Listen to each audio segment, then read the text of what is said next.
My dog just opened the door and is now licking me. Henny. Hi, puppy. I know you're so excited.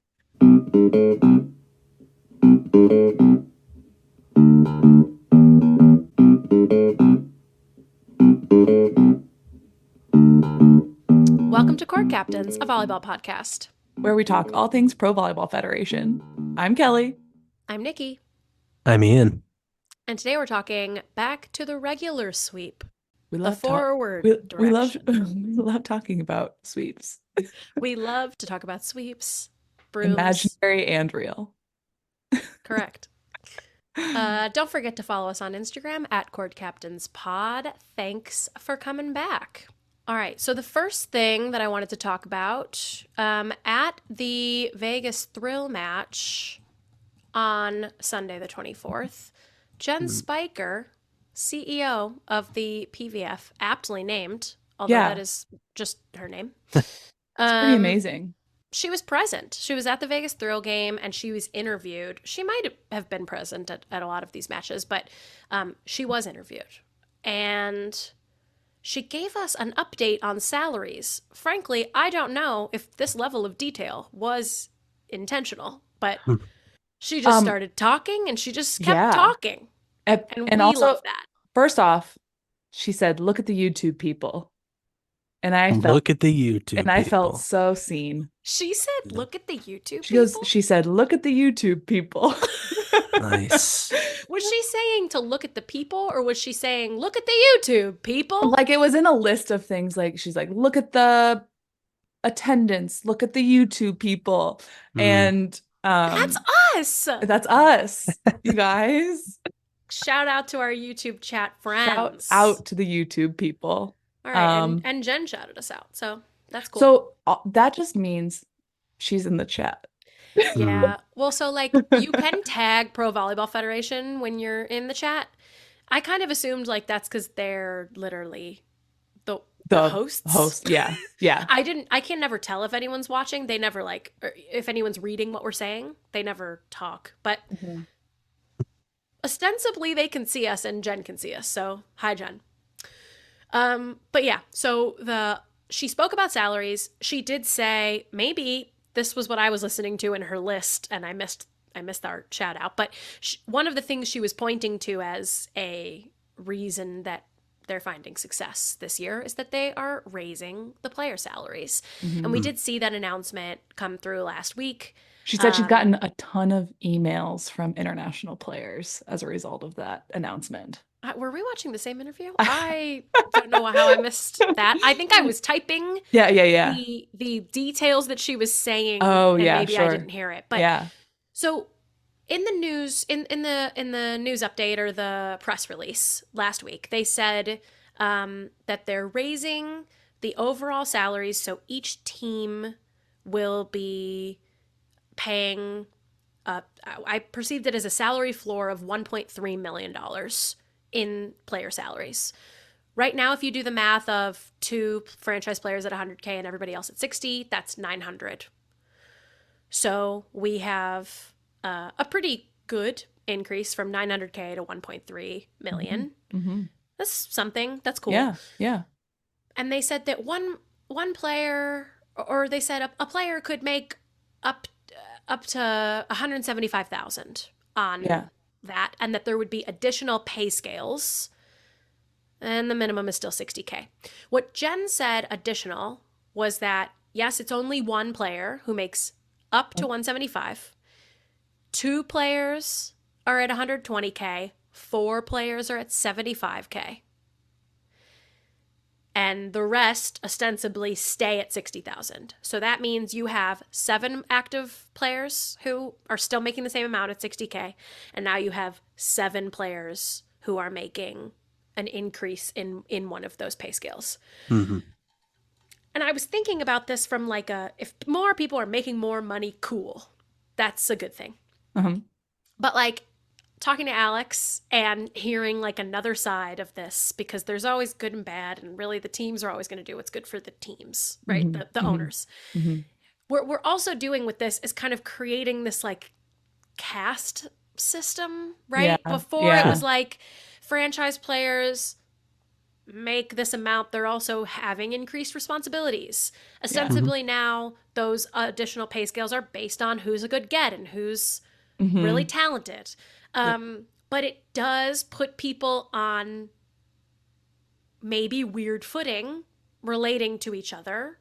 Of course, this is a thing that pro teams all over in all different leagues have to navigate. Yeah. You've got a quarterback who's making a shit ton of money. You've got a pitcher who's making a shit ton of money, and other players who are in more standard or lower salaries. But I wanted to kind of unpack this a little bit. I think it's a Mhm. good thing for people to make more, for players to make more money. Yeah. I mean, you look at it, if you're going, they all show up at practice. They're all putting in a lot of hard work. We are told that they have amazing health benefits, although it Mm-hmm. depends on the team. I'm sure they're all amazing. It just depends on what doctors the team hires or whatever. Mm-hmm. Um, but I mean, you do see players who are playing more, and so sh should they get paid more? Probably. Yeah, and I mean it is obviously we're in a place where like the league minimum versus the max isn't astronomical. Like we're not getting to pitchers making $60 million a year and the league minimum being 500K, but it does, yeah, it does start to, get a little weird, I guess, if you're going to make the rookies pay for dinner every time or something. But I mean, obviously, I guess in this environment, it does seem like whatever they're doing, I would assume it's to make them more competitive for the signatures of people that aren't already on the books. So Hmm. those people that are emailing her from Europe, if they're looking to stay there, if they're looking to join Love, I'm Hmm. sure the league is very involved with trying to figure out how to make themselves a place that is attractive to some of those players. Yeah. We still International have, and Americans, though. I mean, Sure. this Yeah. seems like this well, increase. Annie Drews is coming back. She's been overseas. She's right side for Purdue, and she was on the US team, and she's been overseas, I think, since she graduated 2016, Hmm. and she's coming back because she gets to be home. Yeah, Yeah. yeah, yeah. Yeah. She's I like, I'm mean, excited this to see my family and friends maybe every Yeah. week. Yeah. Yeah. You can imagine that totally. would be like a Yeah. big draw for sure. Yeah, this salary increase, if you think about it from the league's perspective, it feels like a direct action as a result of Love potentially stealing some players, or Sure. at least the threat of that, right? And wanting to be there to be options and a more attractive salary to lure or to keep PVF Hmm. players in the league. I Which, like, Especially that they're expanding, like they need to bring more players in. Yeah. Um, they have to fill the other teams, but also I'm sure that they're excited, right? It's been a fairly successful year for the league and want to keep that momentum going They need more into the players. next few Hold years. that open tryout. Yeah. Nikki and I will be there we'll see trying you there. out. We'll see you there. I do appreciate how open they are about the salary numbers because we always get questions, what's international pay like? And no idea. We Yeah. have Mhm. suspicions. I did find a Um, Reddit post about international play, and like I'm learning more too about the quote unquote best teams in the yeah. leagues Yeah, in yeah. Turkey and in Italy. Like there are words that I don't exactly know how to pronounce, but I'm like, that's the good Turkish team that's like at the Yeah. top all the time. Fenerbahce. Like Vakif Bank. I'm like, I don't know what that is, but it's the good Turkey team. But there are for some of those like better teams within each of those leagues, I did find a Reddit post that was like, the top handful of players can make a million or two, Mhm. but and then like really from like fourth best to 12th best, it's more like 150 to 300K. So there's a big drop off. Hmm. And of course, thinking about your and their compensation package also can have a lot to do with Yeah. individual sponsors and the contracts that you're able to sign with different entities because you're a Nike athlete or whatever it is. A lot of the international teams have way more, I don't know if you've seen this, like logos all over Yeah. their Yeah. bodies. Well, Truly. And that's a thing in soccer too, right? But like yeah. on the Hockey even, spandex yeah. butts, Yeah. like there are logos on every Primo. inch. Um, I don't know if you guys have noticed across the different like home courts, the difference in the amount of sponsors. It's like Omaha has so many all over the Yep. court. And And it's you go, changing as the yeah, season goes. So you'll see new ones too yeah, yeah, added. But you're yeah. right. It Um, is, I've been I'm liking glad just they're getting sponsors. I think that's the big thing to keep the league going, honestly. Not in yep. attendance, Yeah. which we'll talk about later, but Yeah. I do want to mention going back to the this what we know about salaries for 2025 and beyond and those three new teams coming in. We heard that there's not an expansion draft, what does that mean?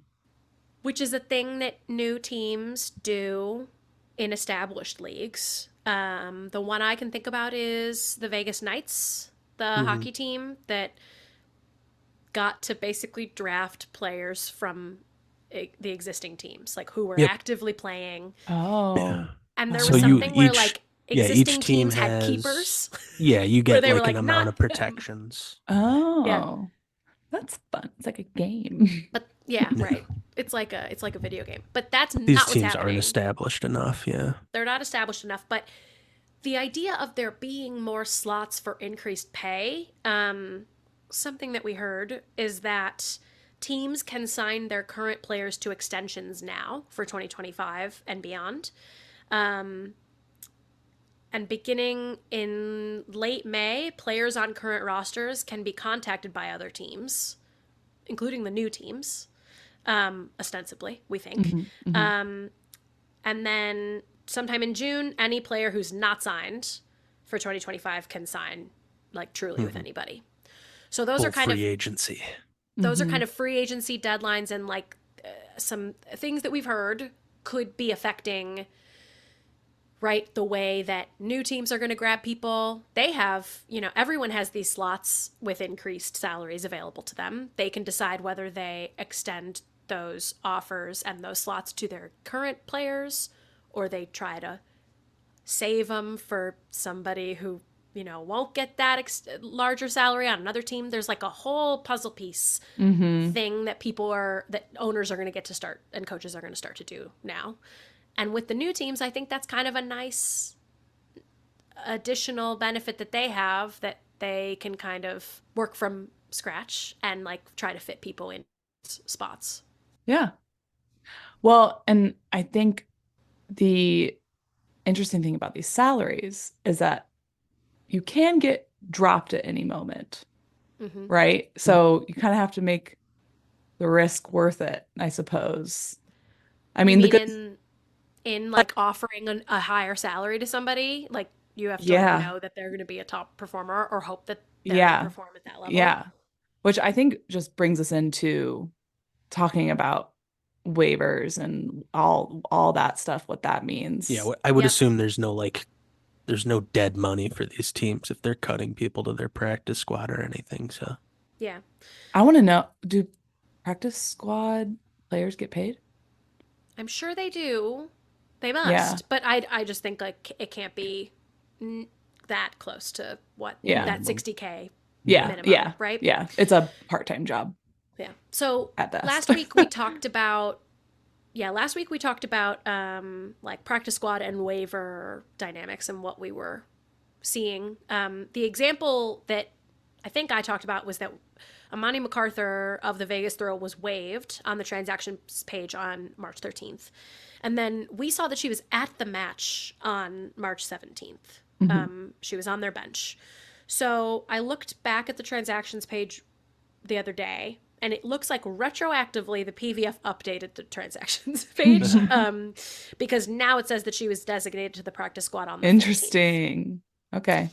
So we also have heard now that a practice squad is for rookies only, and that there are maybe two practice squad positions. I think that's That right. could be, I think that could be bigger. That practice squad could be larger, like in the preseason and in the training. I don't know why I was seriously picturing a A full six extra people. I was like, that is the appropriate amount. But Yeah. that's a lot of, I guess It that's a might lot of be women in the gym. I don't know. it might be in preseason, right? So that you've got more people to run Yeah. drills with Yeah, and yeah, stuff. yeah. But so based on that situation of Amani MacArthur, we're kind of putting the pieces together, and so we think that if any player is waived, we know that the league has 24 hours to claim that player. Any other team in the league. What I think is happening is that only rookies can go back to the practice squad of the team that waived them after those 24 hours are up and if no one claims them. Mm. So that's why we have Amani MacArthur back on Vegas Thrills practice squad. We have Casey Evans of the Atlanta Vibe, who this past week was waived to make room for Allie Linehan, who has been on and off the IR for the last couple months. Allie Linehan played this week, so was back on active roster. Casey Evans, a day later, was not picked up by anybody else in the league, and so went to Atlanta's practice squad. So that's like our best. What is the strategy behind only allowing rookies to be placed back on the I guess at that point it's like you've had the experience and no one wanted to pick you up. Good luck. But also maybe next year and oh right, you're saying you've had Like, the experience, not a rookie. Yeah. Yeah. I wonder if it does have something to do with the new teams and that those players Oh. might be good. They might not be like, Mm. in the getting playing time when it's 7 teams, but they'll get playing time when there's 10. Yeah. Yeah. Maybe. And I think they Interesting. probably also do want to give these teams like the ability to pick some younger people in the draft and hold on to them Yeah. without incentive? necessarily, or just being Yeah. like, And like build we're their planning for the future. Yeah, we're right and building them up build their for the skills. future. Yeah. Yeah. Yeah. That makes a lot of sense. And so people who aren't rookies, we've had a couple of those waived this year. And I mean, I think they truly go on a plane home the next day. Mhm. So that's some rough stuff. Yeah, that's what we've gathered in terms of that dynamic and why we're seeing a difference for some wave players as opposed to others. And thank you to our DM captains, our DM warriors, sending us information. We love you. We love ya.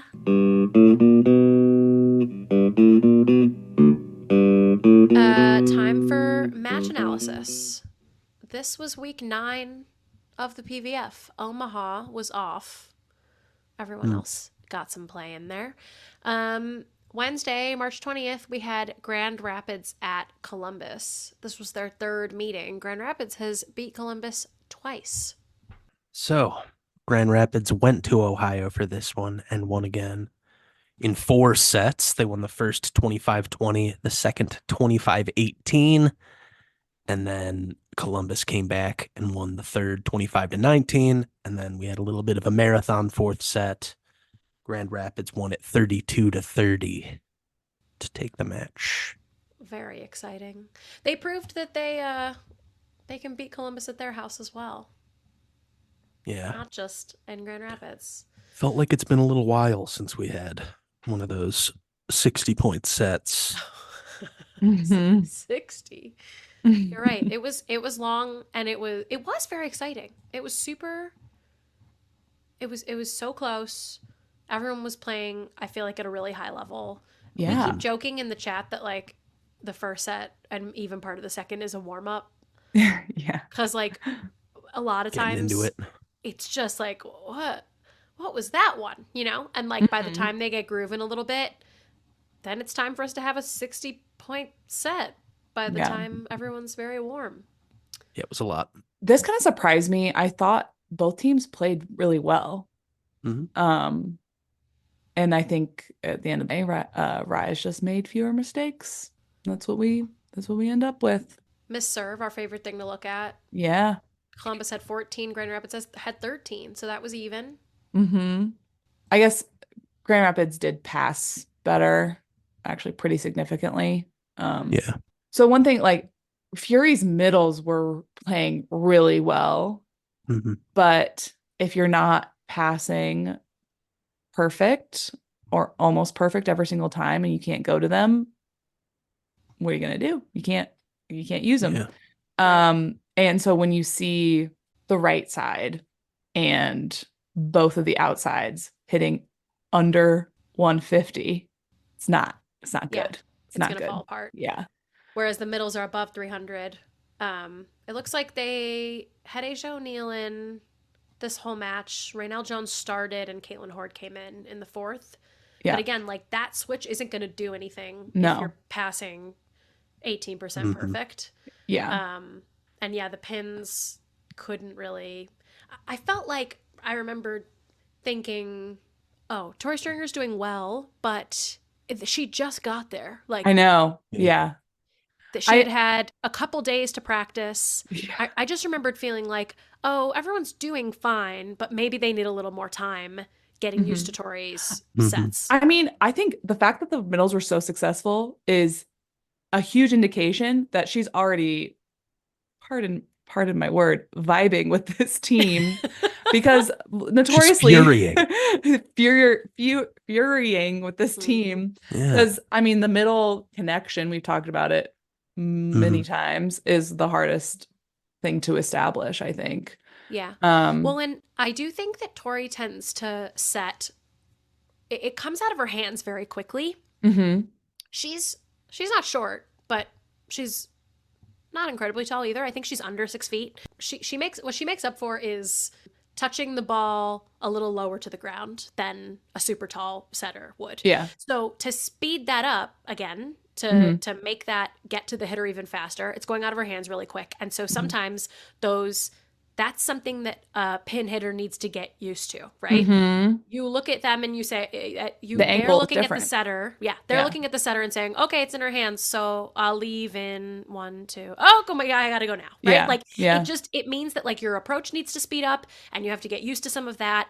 Yeah. And then also I think I've seen her set not as lofty of pin to the Yeah. pins, right? Yep. She's setting a little bit more of a shoot out And to both outside and right side.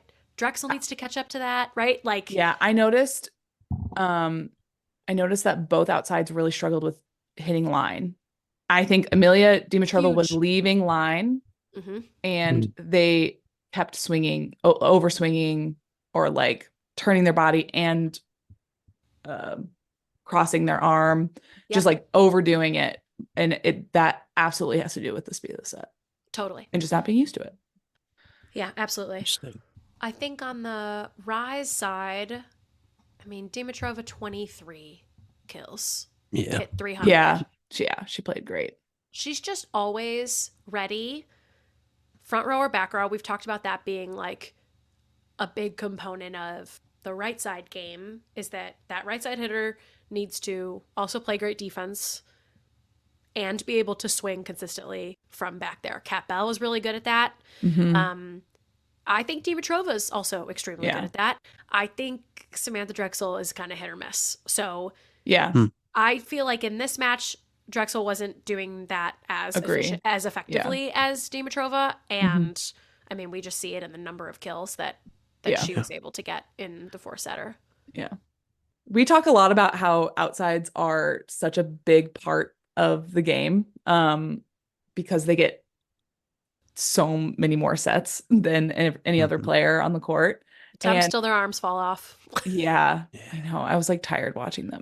But um I just I feel like Simone Abbott is just not doing it for Rise. I know that, I mean, they won and they have Amelia and Claire just like carrying it, but it's hard to see another outside that can't quite handle the volume of sets. Totally. Sure. You can And also see it in yeah. the attempts Yeah. where she The played all setter, 4 sets and the setter's not going to her. You know, like Mhm. she has yeah. 24 attempts, Claire Chaussee has 48, Dimitrova has 54. And we've Yeah. talked about how when people are getting it done, you want to go to them more and more, but Hmm. double Yeah. is a Yeah. sign Yeah. that she's not getting it done and or the setter, which was Ashley Evans, I think most Yeah. of this time. They put Mac Pedraza in for a little bit in the third, but mostly it was Ashley Evans this match. She wasn't going to Simone Yeah. consistently. So, Yeah. So I predict something's going to get shaken up there. yeah, Trade wise. I wouldn't doubt that either. Yeah. So we will see. Yep. We will see. Before we move on to the next match, we do need to talk about a new mascot has entered the PVF. And that is a weird sun mascot that they featured. Oh, right. Was that Sweet. just in that one? Do we think we're going to see the sun head again? I don't know. I mean, I thought that was like a weird corporate sponsorship it moment. did kind of look like it. I agree. It had a strange jersey on, and it's like, I'm pretty sure it had a human body. Yes, it did. It was a human body with a sun head. So would love to know what the mascot is, or the mascot's name is, and Sunhead. Sunhead. That's Helios. Yeah. Do you put your money on Sunhead for Mascot the rankings. bird fight? For the bird fight. Well, he has just a regular human body, which I feel like is probably beneficial. There's less to. Oh, you think it's beneficial? Yeah, I think it's just less to, like, when you're going for the stabs. It's less to kind of move than your whole mascot body. So I think we might need to see how Fury connects to the sun. I don't know. How's everyone's mythology? Sun Titans, they were really mad. Right? I mean, Fury is that Roman mythology? and Greek. Okay. You know, Greeks. All right. Too. All right. The Yeah, they're Furies. around. I thought that I read something about how the Furies are. Yeah, the Furies are like, Greek things. Aren't they also like a group of women who are very strong and they're set to go It's sort of like the do Valkyries. some vengeance? Yeah. But also they're blind, right? I don't know, probably. So if the sun is rising, then maybe They become blind from the sun. they're blinded by the sun of Helios Uh-huh. as they're trying to attack him because another god was mad at him. It's getting complicated. I'm talking The on mythology, my ass. I think the joint mythology of the league. It's building, and it will come to a head when we get all of the mascots at the championship to have a gladiator fight. Then we'll understand all of the backstories. I think in the YouTube chat, someone was like, who would win? Like, do we have a Furies versus Valkyries, like mythological? Now we're suggesting just another fight. Well, if it was the Valkyries, they're not winning on the court. Oh, Shoot. Boom. Shoot. Wow. But you would pick them to beat all the various birds or Yes. just for sure. feelings that are in the league. Just The a feelings. feeling of a vibe. Emotions. Yeah. Do you think that a vibe is like a vibration that could just take everybody out It's true. sonically? To understand the universe, you have to understand frequency and vibration. physically? That's what we're doing here. Yeah. So actually the vibe comes in on like a different string theory timeline and just like can kill all of the mascots at the same time. Wow. We have totally just spiraled into Thrill. All right, Thursday, March 21st, we had Orlando at Atlanta. These two have played each other twice before, and Atlanta has taken both in 5.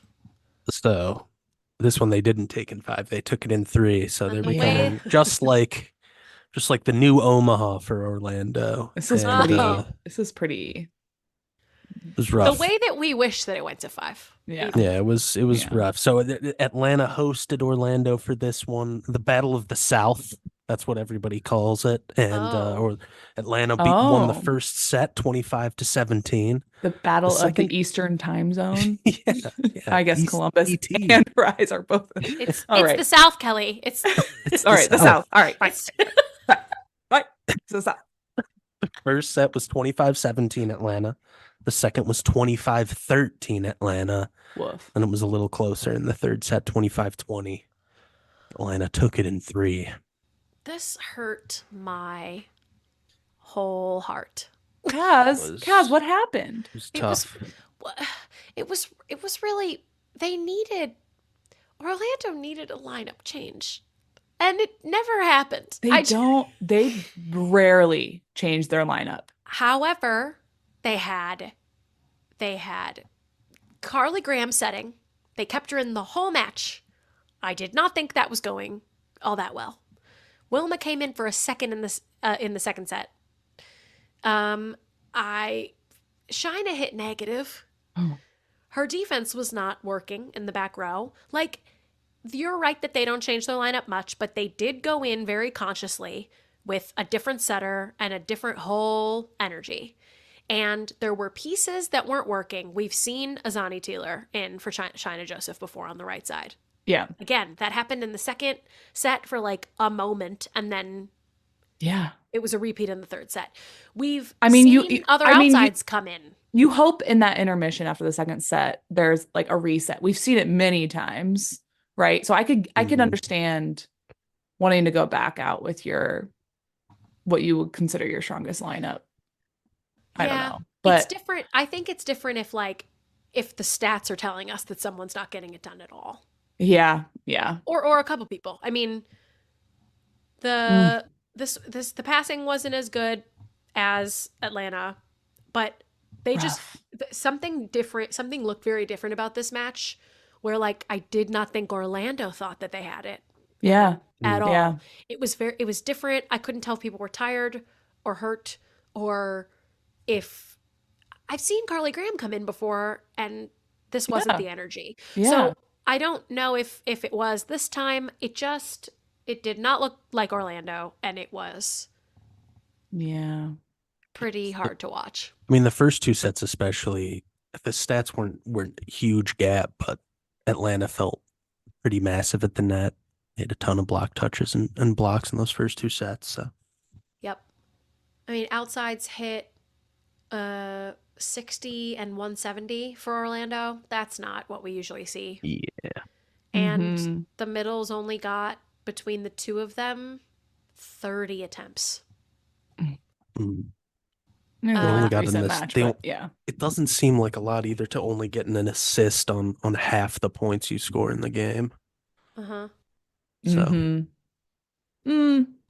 Yeah, it's like, I don't know about that. It's overpasses that maybe you could get a kill on, or aces. There are other ways to get kills and points, but I don't know. Not pretty. Atlanta ended up getting like a lot of their bench in this match too, right? So like there were people who were getting to play who typically don't start lately. We saw Karis Watson again in the middle. We saw Yassiana Presley. I don't remember if it was outside or right side. I am feeling for Grace Cleveland. She started when Vibe was started off the league so strong, and then Lazareva came in and she's the best player in the league. And it's hard to get back into the lineup. Yeah. With her in front of you. Yeah. Shelly Fanning had a day. 440, 8 kills. My middle. I think they didn't even have to set their middles that much, the Vibe. No. You just do it for fun sometimes. Keep everyone involved. That's a point for the setter, Yeah. She really wanted that. You got to keep everyone involved. I'm also looking at their calendar, trying to see if Orlando. Yeah, did they have a tough? Has it been a while since they played, or did they just come back from a tough travel day? I mean, we did outline what their travel looked like. Yeah, we love to outline their travel. Well, I mean, one thing that we didn't talk about the last game is Columbus seems like they're really on the train of we need to freshen it up. Yeah. We're gonna make a lot of moves. Yeah. We're gonna make a lot of tweaks to our lineup, and we're gonna try new things. But I don't know what that means in regards to Orlando. Like we said, they don't do a ton of switching stuff up. They have a a core that they go with pretty regularly, and it's starting to seem like they're just in a little bit of a rut over the last few weeks. And, I don't know what you do to change that. Yeah, Ian, what do you have to say about the coaching decisions? Oh boy, I don't know. All right. Oh God. Oh This is my geez. nemesis. She sat Adora and I one time. And he's I've never never forgiven her. forgiven her. Oh my Never gosh. forgiven her. It's load management, Ian. Yeah. Well, yeah. So, like, yeah, that's what it doesn't seem like they are super confident right now to do a lot of that. To just Yeah. say, hey, you know what, Jill and Adora, like, you're sitting today. We're going to try something else because it seems like they're really wanting to figure out a way to just get back into gear where they were earlier in the season. I did mention a couple of players that I thought could have been good subs in this instance, but I will say that on the whole, I don't know that I have a lot of confidence in Orlando's bench. I'm not sure that Amy Pauley has a lot of confidence in her bench. Like we've talked about some of these other teams that are at the top of the table that are great because they are stacked like pretty deep. And I don't know that Orlando is. Like I'm not sure that they could necessarily put someone in who could play at the level or above their starters. Sure. So maybe we will see some moves in the next couple months and or off season to kind of swap in some people. It's also like, I make a mean, difference. it's the same thing in a lot of sports, but like now that we're mid-season, there's not a lot of time that they're on the floor practicing with each other between games. Like they play a lot of games, they're traveling. So like when you fall into that rut that they're in right now, like how do you figure that out on the fly? Yeah. I don't know, Nikki, I don't know if it was similar, because like obviously we only have our own experiences, but this was about the time when like, in college, it gets really grindy. It's Sure. You're barely practicing, you're traveling a lot, and you're also not able to do like weightlifting. So you're not able to condition. So your body's breaking down a little bit more, and maybe that's part of it, you know? Sure. Yeah. Especially, if you don't have as deep of a rotation as Mm-hmm. some of these other teams. And it would just seems like obviously it would be difficult to kind of shake yourselves out of whatever, habits you're getting into in the middle of it. Mm-hmm.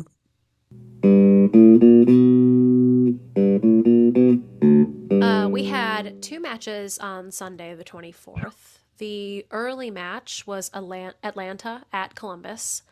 The first time they've played each other this season. This was a lot of that. fun match to watch. Yeah. Mm-hmm. Yeah. It was a good one. So this is another one in Ohio. Atlanta goes to Columbus, and Columbus took the match in 4. They won the first set 25-22. Atlanta came back, took the second in extended time 29-27. And then Columbus won the third 25-21 and finished off the match 25-23 in the 4th set.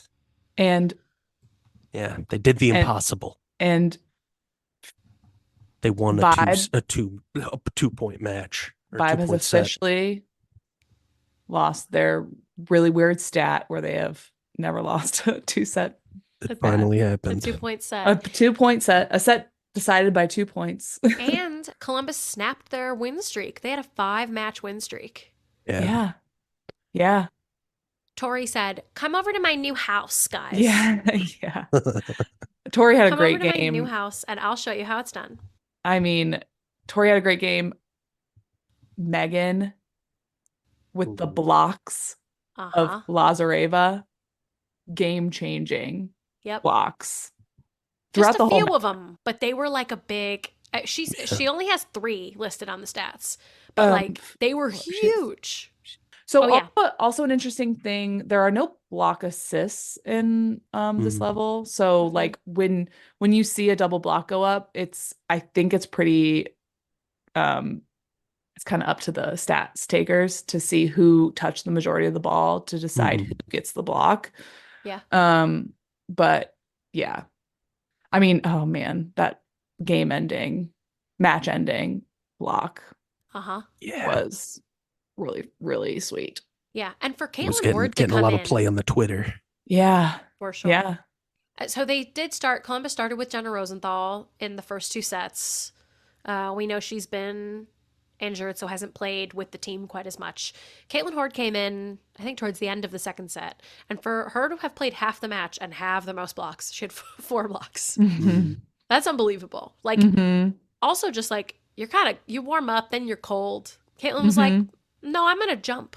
And I'm Yeah. going to jump a lot. There Yeah. was one picture of her in it, I think, swinging, and like I swear, like her whole upper half of her body is above the Oh, net. wow. It's just, she's really fun to see Yeah.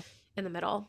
But speaking of the middle, Asia Age O'Neill O'Neill. playing this full match. She's back and she hit 560 Remember with 17 kills. remember at the end of Mhm. our bonus episode, you said if Asia had been playing, all of us would have chosen her. Yeah. I think that's Yeah. we're pretty Oh certain my of gosh. Those Yeah. slides. Oh, they were beautiful. that. Yep. Reagan Cooper had a game too. 22 kills. She hit 280. That's good. We like that.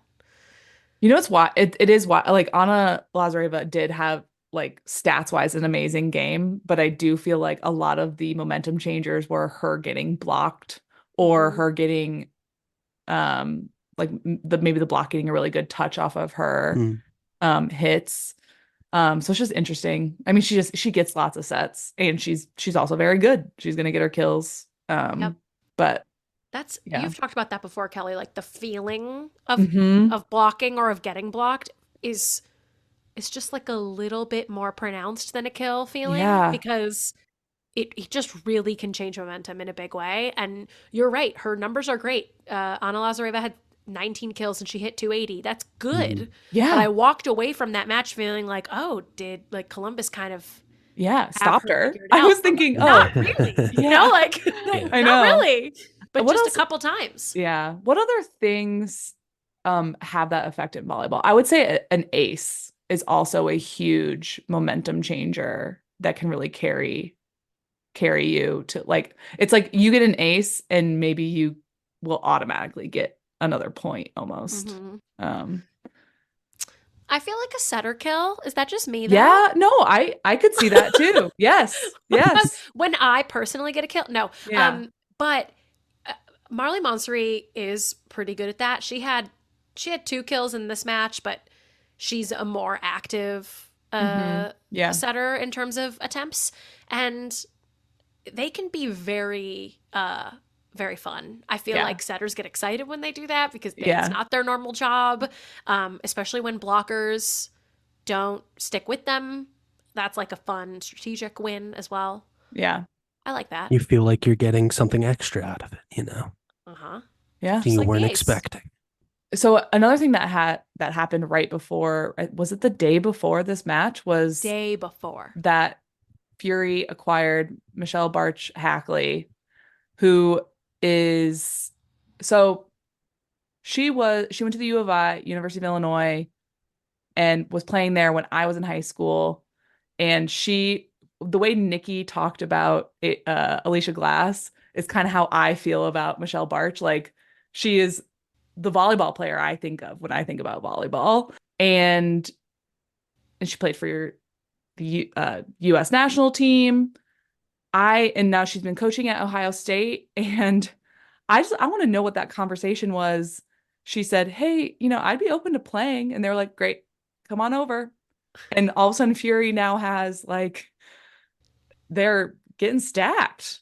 Yeah, imagine too, like being the assistant coach of a Big Ten program for August through December and then playing pro in town from January Yeah. to May. Like, what a dream. Amazing. Yeah. And it would only work, obviously, if she was at Columbus doing this, because I think Right. she has a family. Like, Yeah. it's Very amazing. fun. So she did go in, and we've seen this a couple times. This is an interesting move that you see I do towards not. I get it. Okay, so towards the end of the match, you see Tori Stringer's in the front row. We just said she's kind of a shorter setter. And so you have Michelle Barch Hackley, Michelle Barch. I MBH. always want to call her just Michelle Barch, but Mhm. go in for Tori Stringer. There is no official quote unquote setter on the court, but you have someone who's 6'3". I don't know how tall is she. At, up there blocking for You're trying key to get the moments. block. Yeah. Yeah. You're trying to end the point. So But there Fury were- has the serve and whatever. So the only ball that she touched was an assist where it looked very confusing. Like She they almost didn't get it. like They looked at each other for a second. Yeah, they're like her and the libero. libero. Because what I would expect in this situation, there's no setter on the court, that the libero would be the default setter. I'm sure they've practiced it. But we also see everyone on the court has amazing hands and can set the ball, right? Sure. We're going to positionless volleyball. Yeah. Like the NBA. Yeah. Everyone Yeah. can do everything. Yeah. But it was fun. She set it, got an assist, and very exciting. Anyway. Yeah, it was a good set. Yeah. They also got Columbus. She wasn't on the stats sheet, but she did fly to Columbus the day that she got signed. Nikoleta Perovic, who has been a pro for 16 years, and that is kind of a fun. I feel like that she's been playing quite a bit, and recently, so like that's kind of a fun potential game changer. Sorry, where's she from? I want to say Montenegro. Oh, yes, you're correct. I remember saying that on the transactions. Yeah. With those couple of international spots, coaches are being really particular about how they want to fill those. Seems like more teams are trying to do the Anna Lazareva effect. So that's kind of fun. I'm excited to see her play. Hopefully next week. She'll probably be playing right side for Samantha Drexel. Which I think probably the right choice. That would really elevate Columbus. Yeah. Let's talk about real quick what we think happened with Atlanta. Sorry, that's my favorite question. Yes. Because frankly, I was surprised by this one. Like, I didn't think this is how it was going to go. Well, I mean, at some point, right? They're not going to win 12 in a row. I mean, they'll lose sometimes. Maybe. No, maybe. They handled Omaha. I mean, like, that's who I would have said if someone was going to take a match from Atlanta. I would have said Omaha. We did have Allie Linehan back. She only got a couple kills. But I think she came in a little later. Yeah. Atlanta also had, in the losing effort, the incredibly rare more aces than errors from the service line. So only 5 errors. Yeah. Yeah, I got to be honest. I had so much fun watching Fury. I'm not sure I really paid attention much to what Vi was doing. No, that's fair. LMM didn't hit great on the outside. Yeah. Leah played really well. LMM only had 5 kills on 27 attempts. She hit 0. So that made a little bit of space for Allie Linehan to come in and see what she could do in the 4th.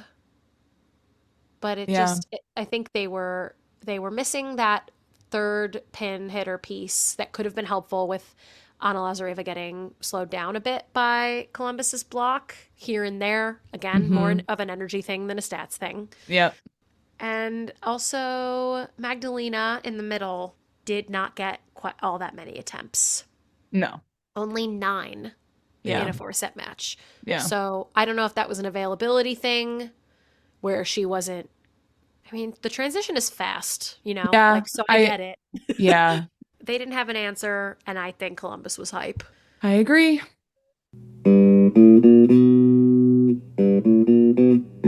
The second on Sunday, San Diego at Vegas. This was their 3rd meeting. Vegas had taken both so far. What a show. Yeah. Yeah. Let's hear it. It was in Vegas. The Battle of the West. So West Coast rivals. Yeah. San Diego got a sweep out of it. Nice. They won the first set 25-21, the second 25-23, and then wrapped it up fairly easy fashion, 25-16 in the 3rd set. Wow. The 3rd set, they were up by more than 10 immediately. Yeah. And actually, like, Vegas kind of started to come back. And I was like, oh no, Yeah. Uh-oh. y'all. But no, I mean, they were the third. It like wasn't even a contest. I was very surprised. Obviously, we have seen Vegas do the reverse sweep after the second set before, but they Yeah. came out in the third very different than they did against Grand Rapids. Yeah. There was no reverse to sweep. There was just a Mhm. regular forward direction sweep. But Yeah. That third set specifically, the Mojo, they were blocking a lot. yeah, 5 blocks in that Yeah. final set. And Vegas wasn't blocking at all day. I think they finished the game with 2 blocks. So Yeah. on Mojo, we saw Allison Bastianelli, another Illinois grad, Yes. really Yes. get her first kind of like full match nod. Yeah. So she played instead of Hannah Tapp, and she had a couple blocks, which was cool. Yeah. Yeah.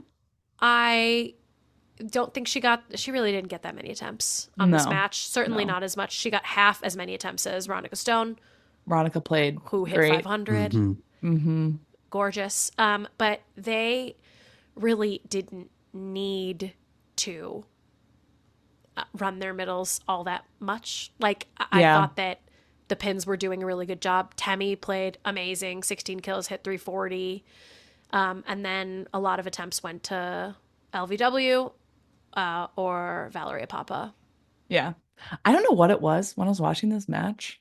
I'm like, everyone looks like they're hitting the shit out of the ball. Like everyone looked like they were hitting so much harder than I've ever seen. Yeah. And I don't know what it was. Do Maybe it you was just feel like the shutter speed of the camera. well, and we're used to seeing Mojo. I feel like the last few times we've seen Mojo at their home, Mhm. and Where the the San cameras are Diego different. camera is so well. No, but the San Diego camera, it makes the whole audience look completely in the dark. And then I've seen photos at San Diego where it doesn't look like that. So I actually do wonder if there is some Yeah. like credence given to that like different camera thing, because Yeah. I also was like, everything is so sharp and their movements are so Yeah. crisp. And then I'm like, oh yeah, they're at Vegas. So like, is Yeah. something happening there? So Yeah. I don't know. Yeah, I don't know It was either. weird. Another note is that this was Thrill's first home match in 20 days. yeah, Really? Yeah. So that's rough. Yeah. they There do was not have a good record there. No. I think they're 1-5 at home. Oh boy. That's There was a fascinating. youth tournament, like a big qualifier in Mhm. Vegas, Oh. and I heard a lot of like talk from the announcers, but then also like some stuff on social media where I don't know if Vegas was selling tickets there or just advertising, but like a lot of families went to go watch that match after the girls, Oh. played that weekend. So there were a lot of like out of towners and or people like who might not have thought about it who were at that game. So that was a fun show for them, I think. Yeah. I learned from the chat, and then I went and checked it, a fun fact, which is that the San Diego Mojo coach is taller than any active player in the PVF. Taiba Hanif Park is 6'7". She was in the Olympics in 2004, 2008, 2012. She's incredible. I don't think that in our intro episode I talked about how she is a 3-time Olympian, but she's extremely cool. She's extremely tall. An observation from this match is that both teams were actually hitting very well. Mhm. Yeah. It's I weird just to think- hit 270 and lose. And That's lose. weird. But I just think Mojo was hitting better. I mean, you can see they hit Thrill hit 270, Mojo hit 350. Yep. It's hard Yeah. to hit 350 and lose. They raised the bar. Yeah. From Vegas, still no Molly McCage. Back to active roster, but we're not seeing her get any playing time yet. They're still working with Lane, Van Buskirk, and Berkeley Oblad, who both are hitting well. Lane hit 450, Berkeley hit 370. Not a ton of attempts, only 30 between them. Yeah. But not Hannah's best game. I think that probably hurt them. Mhm. not her best game. Gabby Gonzalez showed up for this one, which was very cool to see. She had 10 kills and hit 410. On the right side, Kat Bell started, and then they switched to Saskia Hippe. I don't know. I didn't feel like the defense on that side of the court was as good as it's Yeah. been. Yeah. Which I think is another sort of trend we're seeing a little bit. Mhm. Where the right side is a direction that you want to hit anyway to try to get the setter out of the play, but also if you've got a right side playing a right side hitter, an opposite hitter playing back row. I don't know. Growing up, I didn't have a ton of opposite hitters who played all the way around. Did you, Kelly? Besides Nope. yourself? No, I didn't play all the way around, and I really wish I would have. Yeah, it wasn't all that common. That was like a Yeah, really good opportunity for a DS to for a DS to play. come play. Yeah. So I I yeah, feel like I that's gonna not as strong in a throw lot of shade at these. my Do college it. setter. Anytime I played back row, I'd be like screaming to get set in the back row, and she never would set me. Hmm. And it always made me really frustrated because I'm like, what a good opportunity. Yeah. I'm a good opportunity. Like I might not, whatever. No, Uh, no, I hear you. no, I think I honestly, I think my college stats, I probably have served the ball twice in college, which is wild. That's crazy. Yeah, because I just always got subbed out. So anyway, Yeah. I don't know. For thrill, I think Saskia Hippe's normally a really good right side defender. Vegas played fine. They played well.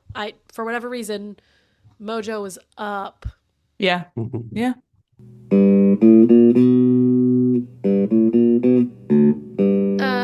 Next week's games, we've got a doozy for it's 7 matches Nice. for week 10. So they're really giving us a lot to watch, a lot of entertainment. We've got volleyball to watch pretty much every single day. Mhm. So strap in. Tuesday the 26th, Grand Rapids at Vegas. Wednesday the 27th, Columbus at Atlanta. A very quick rematch. What I personally would call a swappy rematch as Columbus goes over to Atlanta. Thursday the 28th, Grand Rapids at Omaha. Friday the 29th, Orlando at Columbus. Saturday the 30th, San Diego at Atlanta. Unfortunately, at the same time on Mm. Saturday, so you'll need to dual screen it. We have Vegas at Omaha. Red zone it. Or Red wait. zone it. Red zone. And then Monday, April 1st, Atlanta at Grand Rapids. Whew, Nice. it's a A lot lot. going on. So much going on. All right, well, thanks for listening to Court Captains, a volleyball podcast. Please give us 5 stars on Spotify and Apple Podcasts if you like what you're hearing. Support small podcasts. If you don't like what you're hearing, then please just go ahead and mind your business. Follow us on Instagram at CourtCaptainsPod and email us your questions or comments at courtcaptainspod@gmail.com. And don't forget to be the captain of your own court. Mm. Don't forget it. Well said. Thank you. Thank you. It's a real novel idea. Have a good week. Bye. Yeah, see ya.